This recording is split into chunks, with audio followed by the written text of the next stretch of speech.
কাকু আজকাল দখলদার ইসরায়েলের বিরুদ্ধে প্রতিবাদ শুরু করেছে। এমন মন্তব্যে সয়লাব এখন সামাজিক যোগাযোগ মাধ্যম। সম্প্রতি ভাইরাল হওয়া এক ভিডিওতে দেখা যায় পতাকা দণ্ড থেকে ইসরায়েলের পতাকা খুলে ফেলে দিচ্ছে একটি কাক। মুঠোফোনে ধারণ করা ভিডিও ক্লিপে দেখা গেছে কাকটি ঠোঁট দিয়ে পতাকা দণ্ড থেকে ইসরায়েলি পতাকা খুলে মাটিতে ফেলে দিচ্ছে। দখলকৃত ফিলিস্তিনের একটি ভবনের ছাদে টাঙানো ছিল পতাকাটি।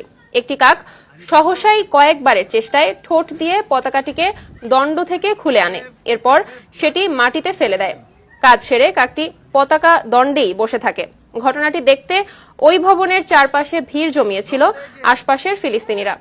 অনেক নেটিজেন ঘটনাটি নিয়ে মজা করেছেন, আবার অনেকে বলছেন এই ঘটনার মাধ্যমে কাকটি সম্ভবত শিক্ষা দিয়েছে সবাইকে। এমনকি কাকটিকে কেউ কেউ একটি স্মার্ট ফিলিস্তিনি ইহুদি বিরোধী কাক বলেও আখ্যা দিয়েছেন। עורב, מה? אני בהלם.